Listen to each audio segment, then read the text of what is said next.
अंडा किन्ने दा 50 रुपए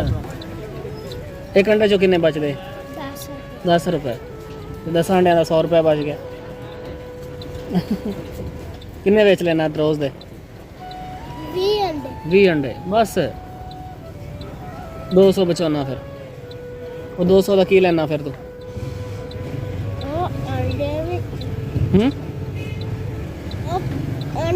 ਜਿਹੜੇ ਪੈਸੇ ਹੁੰਦੇ ਅਸੀਂ ਆਟਾ ਉੱਟਾ ਲੈ ਲੈਂਦੇ ਆਟਾ ਲੈ ਲੈਂਦੇ ਰੋਟੀ ਲੈ ਲੈਂਦੇ ਹੋ ਜਿਹੜੇ ਪੈਸੇ ਬਣਦੇ ਰੋਜ਼ ਦੀ ਆ ਜਾਂਦੀ ਹੈ ਰੋਟੀ ਆਟਾ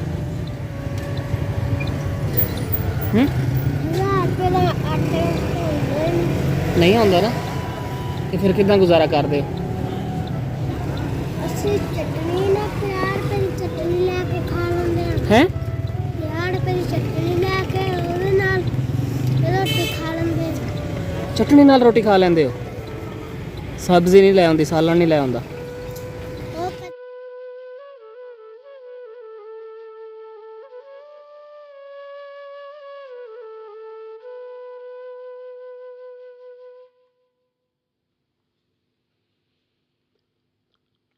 ਘਰ ਦਾ ਗੁਜ਼ਾਰਾ ਕਿੱਦਾਂ ਹੁੰਦਾ ਵਾ ਅਸੀਂ ਕੋਈ ਸ਼ੱਬੂ ਲਿਆਂਦਾ ਵਾ 2000 ਰੁਪਏ कपड़ा लिप के कपड़ा पाट के अच्छा जो मारते हैं ना हाँ हाँ हाँ अच्छा मैंने 2000 लेके ते 1000 साडा ਹੁੰਦਾ ਤੁਸੀਂ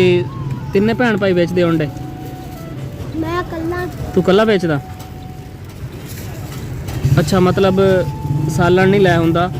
ਚਟਣੀ ਲੈ ਲੈਂਦੇ ਹੋ 50 ਰੁਪਏ ਦੀ ਉਹਦੇ ਨਾਲ ਰੋਟੀ ਖਾਂਦੇ ਓਹ ਤੇ ਕਿੱਥੇ ਆ ਤੇਰਾ ਅੱਬੂ ਉਹਦੇ ਨਾਲ ਮਿਲਣਾ ਹੋਵੇ ਤਾਂ ਉਹ ਫਿਰ ਕਿਹੜੇ ਇਹ ਕਿਹੜੇ ਆਣੇ ਕੀ ਨਾਮ ਆ ਉਹਨਾਂ ਦਾ ਅਤੀਕ ਅਹਿਮਦ ਨੰਬਰ ਹੈ ਉਹਨਾਂ ਦਾ ਤੁਹਾਡੇ ਕੋਲ ਨੰਬਰ ਨਹੀਂ ਹੁੰਦਾ ਅੱਛਾ ਚਲੋ ਮੈਂ ਤੈਨੂੰ ਦਿਨਾ ਕੁਝ ਪੈਸੇ ਤੂੰ ਰੱਖ ਲਾ ਤੇ ਫਿਰ ਮੈਂ ਤੇਰੇ ਅੱਬੂ ਨਾਲ ਮਿਲਾਂਗਾ ਤੇ ਇਨਸ਼ਾਅੱਲਾ ਫਿਰ ਤੁਹਾਡੇ ਆਟੇ ਦਾ ਵੀ ਕਰਦਾ ਮੈਂ ਸਹੀ ਇਨਸ਼ਾਅੱਲਾ